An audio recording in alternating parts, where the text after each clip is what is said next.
하나님의 영으로 인도함을 받는 사람, 그들이 하나님의 자녀입니다. 오늘은 사순절 넷째 주일입니다. 주님이 우리를 예배의 자리로 부르셨습니다. 주님의 부르심에 응답하는 목소리로 We Love 팀의 시간을 뚫고 함께 찬양하며 더 깊은 예배의 자리로 나아갑시다.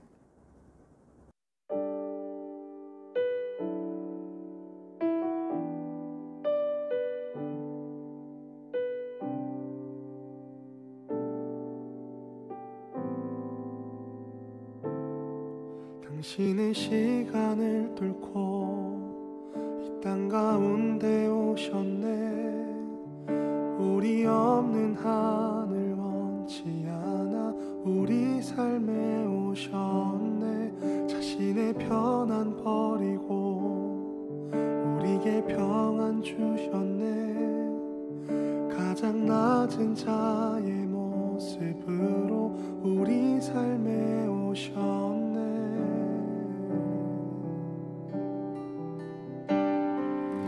하나님 우리와 영원히 함께 하시네. 꿈 없는 우리에게 그 나라 보여주시네. 연약한 자들의 친구가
우리의 신앙을 고백합시다.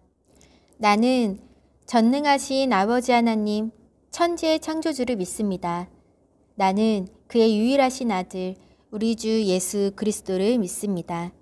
그는 성령으로 잉태되어 동정녀 마리아에게서 나시고 본디오 빌라도에게 고난을 받아 십자가에 못 박혀 죽으시고 장사한 지 사흘 만에 죽은 자 가운데서 다시 살아나셨으며 하늘에 오르시어 전능하신 아버지 하나님 우편에 앉아 계시다가 거기로부터 살아있는 자와 죽은 자를 심판하러 오십니다. 나는 성령을 믿으며 거룩한 공교회와 성도의 교제와 죄를 용서받는 것과 몸의 부활과 영생을 믿습니다. 아멘. 오늘 성령께서 우리에게 주시는 말씀을 들으십시오. 오늘의 말씀은 요한복음 16장 29절에서 33절까지의 말씀입니다. 함께 한 목소리로 하나님 말씀 받겠습니다. 그의 제자들이 말하였다. 보십시오. 이제 밝히어 말씀하여 주시고 비유로 말씀하지 않으시니 이제야 우리는 선생님께서 모든 것을 알고 계시다는 것과 누가 선생님께 물어볼 필요가 없을 정도로 환히 알려주신다는 것을 알았습니다. 이것으로 우리는 선생님이 하나님께로부터 오신 것을 믿습니다. 예수께서 대답하셨다. 이제는 너희가 믿느냐? 보아라, 너희가 나를 혼자 버려두고 제각기 자기 집으로 흩어져 갈 때가 올 것이다. 그때가 벌써 왔다. 그런데 아버지께서 나와 함께 계시니 나는 혼자 있는 것이 아니다. 내가 이것을 너희에게 말한 것은 너희가 내 안에서 평화를 얻게 하려는 것이다. 너희는 세상에서 환난을 당할 것이다. 그러나 용기를 내어라. 내가 세상을 이겼다. 이는 주님의 말씀입니다. 주님께 감사드립니다. 참 좋으신 우리 주님의 은혜와 평강이 모든 고등부 여러분들 삶 가운데에 가득하시기를 빕니다. 오늘 우리가 읽은 본문은 예수님이 제자들과 이야기를 서로 주고받는 한 대목입니다. 어떠한 상황에서 이러한 이야기가 오고 갔을까요? 우리는 요한복음 17장, 18장을 통하여서 앞으로 일어날 일을 알고 있습니다. 예수님께서는 16장 33절 마지막에 내가 세상을 이겼다. 이 말씀을 하시고 홀로 하나님과의 깊은 기도의 시간을 가지신 후 곧 로마 병사들에게 잡혀가게 됩니다. 예수님은 이제 자신이 조금 있으면 한 제자가 자신을 배신할 것과 그로 인하여 자신이 잡히실 것을 알고 계셨습니다. 주님은 이후에 일어날 일들을 알고 계시면서 지금 제자들과 이야기를 하고 계신 겁니다. 특별히 16장 1절에 이렇게 먼저 예수님이 운을 뗍니다. 내가 너희들에게 이렇게 말하는 것은 너희들이 넘어지지 않게 하기 위해서야 라고 말이죠. 그리고 계속해서 예수님은 제자들에게 자신의 십자가 고난, 또 십자가의 죽음, 그리고 부활, 승천, 그 후에 오실 보혜사 성령님까지 앞으로 일어날 일들을 미리 제자들에게 쭉 이야기해 주셨습니다. 예수님은 자신이 앞으로 걸어가야 될 십자가의 길에 대한 걱정보다 남겨질 제자들이 더 걱정되셨나 봅니다. 그래서 말씀하셨습니다. 내가 이렇게 말하는 건 너희가 넘어지지 않길 바래서야, 시험에 들지 않길 바래서야 하고 말입니다. 남겨질 제자들을 걱정하는 예수님의 마음, 이 예수님의 사랑, 이 따뜻함이 여러분들 느껴지시나요? 25절을 보면 예수님이 또 이렇게 말씀하십니다. 아버지에 대하여 분명히 말해줄 때가 올 것이다. 그때, 여기서 말하는 때는요, 헬라어로 호라라고 하는데 알맞은 때, 결정적 시간을 의미합니다. 모든 일에는 다 때가 있습니다. 가장 알맞은 때. 곡식들은 봄에 심겨져 가을에 추수를 해야 되고, 아기들은 엄마 뱃속에서 10달을 지내고 나와야 건강하게 태어날 수 있습니다. 이처럼 모든 일에는 다 때가 있는데 우리는 그 때를 기다리지 못해 가끔 어려움을 겪곤 합니다. 그 때라는 건 묵묵히 기다리면 되는데 언제 오냐고 빨리 오라고 재촉하며 스스로 어려움을 만드는 것이지요. 그런데 예수님은 이 때가 언제인지를 아시는 분이셨습니다. 그래서 제자들이 지금은 주님의 말을 여전히 이해하고 있지 못하지만 분명히 이 말들을 다 밝히 알고 이해할 때가 올 것을 알고 계셨습니다. 그래서 그 때가 되면 나의 말을 이해할 것이니 예수님은 계속해서 말씀을 제자들에게 하신 겁니다. 그리고 그 이후에 이제는 비유가 아닌 하나의 푸른 말씀으로 제자들에게 이렇게 말하십니다. 하나님께서 나를 세상에 보내셨고 이제 나는 세상을 떠나 나를 보내신 아버지 하나님께 다시 돌아간다 라고 말이죠. 그러자 예수님의 이 말씀에 제자들은 뭔가 깨달은 바가 있었나 봅니다. 30절의 고백을 하는데요. 이 고백 우리가 함께 소리내서 하나님 말씀 받겠습니다. 이제야 우리는 선생님께서 모든 것을 알고 계시다는 것과 누가 선생님께 물어볼 필요가 없을 정도로 환히 알려주신다는 것을 알았습니다. 이것으로 우리는 선생님이 하나님께로부터 오신 것을 믿습니다. 아멘. 이 고백은 실로 엄청난 고백입니다. 하나님께로부터 온 분임을 알겠습니다. 예수님, 당신은 하나님의 아들이시죠? 예수님, 당신은 그리스도이십니다. 라는 고백과 같은 고백입니다. 이러한 제자들의 고백을 들으니 또 유명한 하나의 고백인 베드로의 고백이 떠오릅니다. 마태복음 16장 16절에 나오는데 예수님이 제자들에게 묻지요. 너희는 나를 누구라고 하느냐? 그러자 베드로가 이렇게 고백합니다. 주는 그리스도시요 살아계신 하나님의 아들이시니이다. 아멘. 예수님은 그러한 베드로의 고백을 기특하게 여기시고 반석 위에 교회를 세우겠다라고 말씀하셨습니다. 주는 그리스도시요 하나님의 아들이시니이다.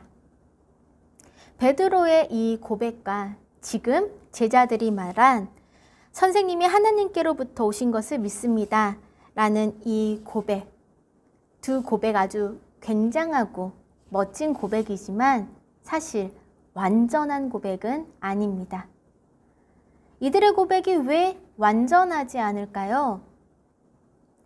바로 이 고백 안에는 고난이 담겨져 있지 않았기 때문입니다. 고난이라는 것은 물과 불을 통과하는 것, 괴로움과 어려움을 겪고 넘긴다는 의미입니다. 고난과 역경을 맞이하지 않은 신앙 고백은 언제든지 무너질 수 있습니다. 사람이 어려울 때, 극할 때, 아주 최악으로 다다를 때 그때의 본 모습을 안다라고도 말을 하지요. 지금은 훌륭한 믿음을 가지고 있는 것 같아도 고난이 닥쳐오면 다 무너져 내릴 수 있습니다. 실제로 이렇게 고백한 베드로와 제자들은 예수님이 잡히시자 주님을 모른 척하고 다 제각기 흩어져 버리지 않습니까? 한 예로 실제로 있었던 일인데 두 분이 교회에서 오랜 신앙생활을 하시면서 열심히 하나님을 믿고 기도하고 예배하시고 또 봉사까지 하시는 분이 계셨습니다. 근데 이 두 분 다 큰 병을 얻게 되셨습니다. 그래서 이제 살 날이 얼마 남지 않은 것이죠. 그런데 이러한 엄청난 고난이 다가오자 신앙생활을 열심히 하셨던 이 두 분이 조금 다르게 행동하셨습니다. 한 분은 내가 어떻게 하나님을 믿고 헌신하고 살아왔는데 나에게 이러한 병이 오느냐고 말씀을 하시며 시험에 들으셨습니다. 그래서 그동안 있었던 모든 신앙이 처참히 무너져 내렸습니다. 그리고 또 다른 한 분은 이제 자신이 살 날이 얼마 남지 않은 것을 알게 되자 자녀들을 다 불러 모아서 혹여나 하나님을 원망하지 말라고 이야기하시며 자신의 믿음을 끝까지 지키시다가 하나님께로 가신 분이 있었습니다. 이 두 분의 사례를 보면서 마음이 좀 안타까웠습니다. 이 전자의 분을 위해 마음이 좀 많이 어려웠었는데요.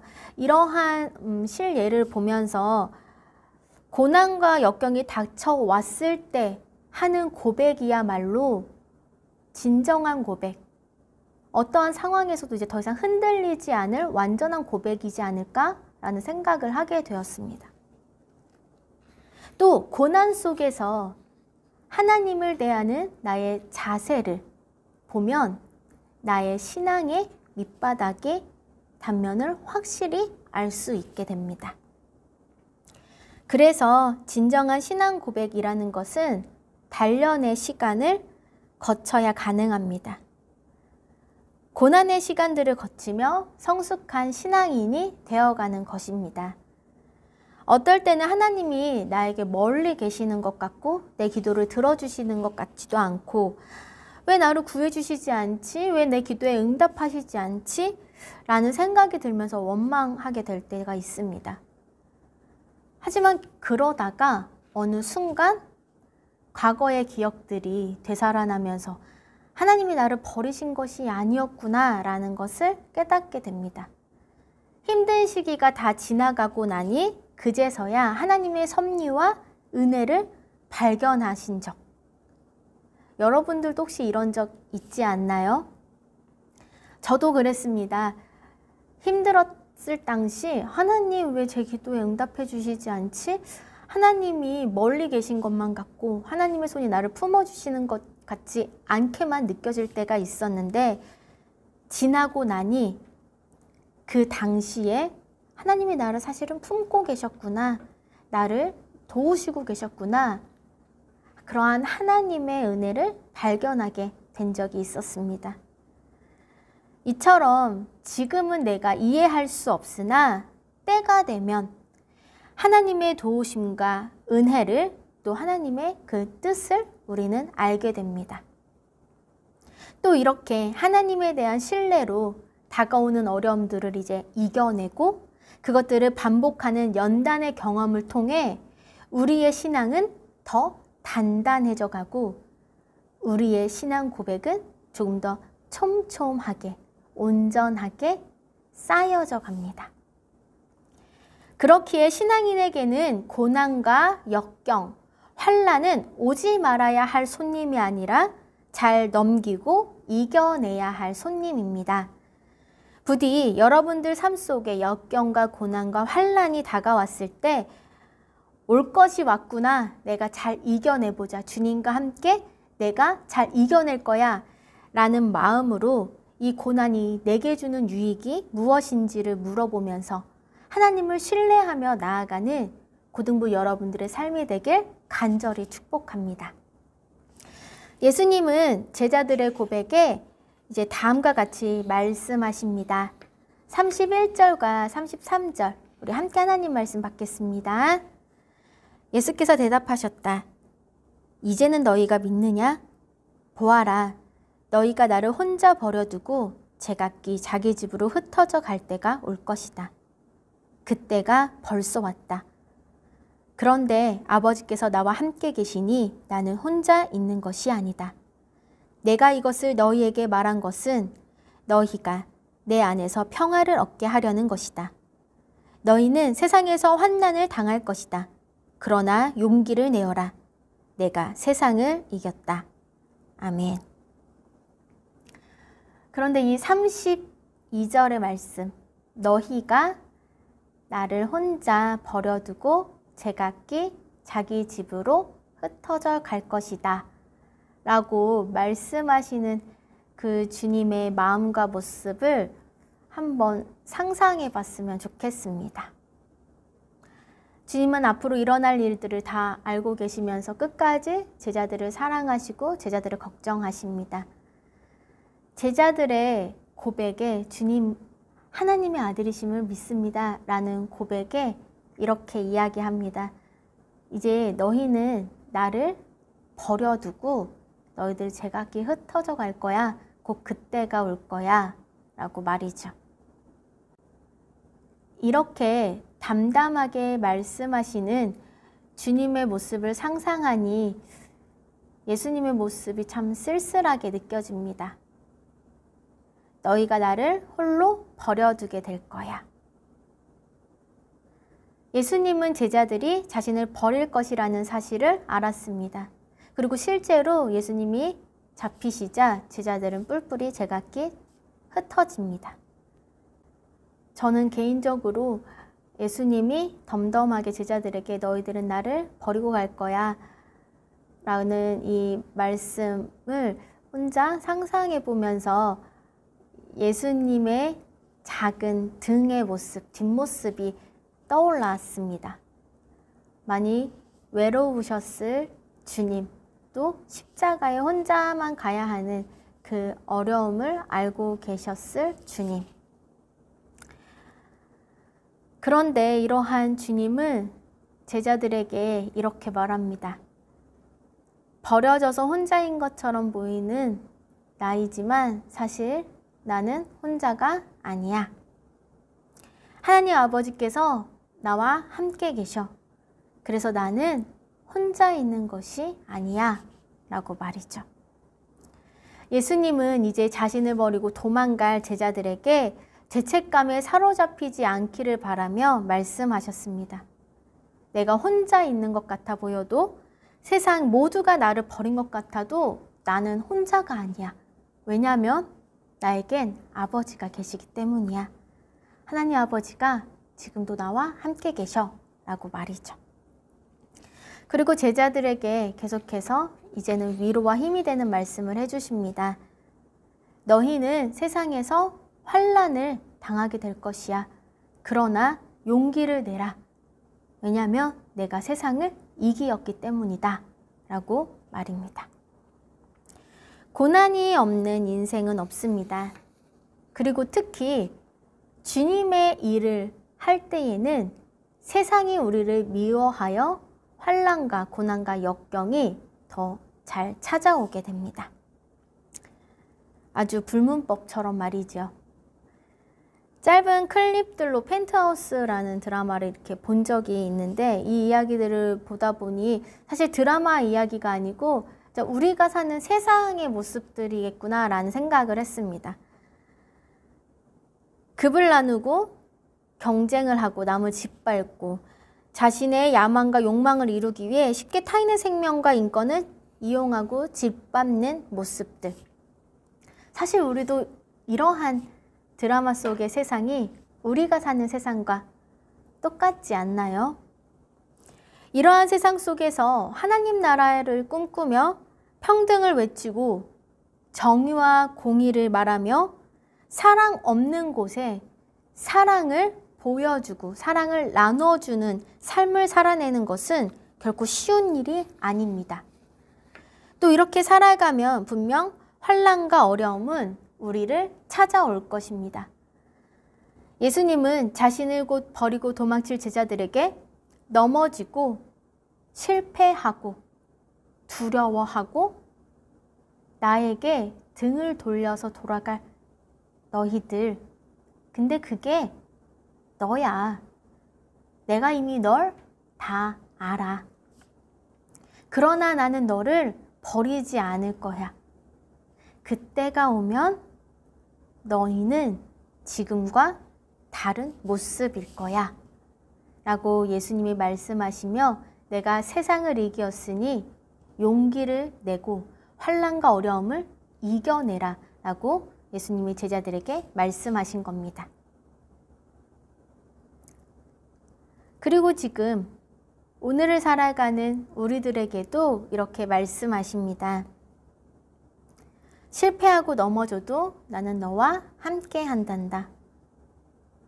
죄책감에서 벗어나고 넘어진 자리에서 다시 딛고 일어서라. 용기를 내. 내가 세상을 이겼어. 라고 말입니다. 실제로 성인이 되어 갈수록 믿음으로 세상을 살아가는 것은 결코 쉽지 않습니다. 그러나 끊임없이 우리가 하나님의 나라를 꿈꾸고 삶으로 신앙을 살아내려고 노력하는 이유는 세상을 이기신 주님이 우리를 결코 홀로 내버려 두지 않으시기 때문에, 또 우리와 함께 계시며 우리에게 힘을 주시기 때문에 우리가 이 일을 계속하고 하나님의 나라를 꿈꾸며 살아갈 수 있지 않겠습니까? 사랑하는 고등부 여러분, 주님의 뜻대로 사는 삶은 환난이 오기 마련입니다. 하나님의 뜻대로 살다가 고난과 환난이 내게 닥쳐올 때에 낯선 손님 대하듯 하지 말고 올 것이 왔구나 라고 생각하며 담대히 주님을 의지하며 이겨내는 여러분들의 삶이 되기를 간절히 축복합니다. 그래서 시련을 거치며 더욱 단단해져가는 우리의 신앙 고백과 삶이 다른 누군가에게 힘이 되어주길, 주님의 살아계심을 나타내는 그러한 삶이 되길 간절히 소망하고 또 축복합니다. 우리 이제 함께 공동기도 하나님께 올려드리겠습니다. 함께 기도하겠습니다. 주님, 이 땅에 사는 동안 우리는 정말 속절없이 세상에 끌려다니며 삽니다.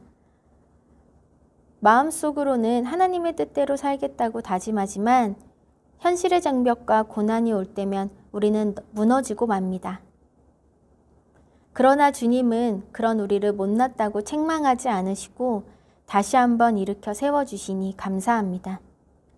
용기를 내어라. 내가 세상을 이기었다. 주님의 말씀에 다시 힘을 얻어 우리가 넘어지고 비틀거린다 할지라도 끝까지 우리가 지향해야 할 삶을 잃어버리지 않을 수 있도록 우리를 붙들어 주소서. 예수님의 이름으로 기도드립니다. 아멘. 이제는 예수 그리스도의 은혜와 하나님 아버지의 사랑과 성령님의 교통하심이 오늘 너희는 환난을 당하나 용기를 내어라. 내가 세상을 이기었다. 라는 예수님의 말씀을 내 말씀으로 받아들이고 이 세상 속에서 하나님의 나라를 꿈꾸며 주님이 걸어가신 길을 같이 걸어가겠노라 결단하고 다짐하는 주님의 자녀들 위해 지금부터 영원까지 함께 하시기를 간절히 축복하며 기도드리옵나이다. 아멘.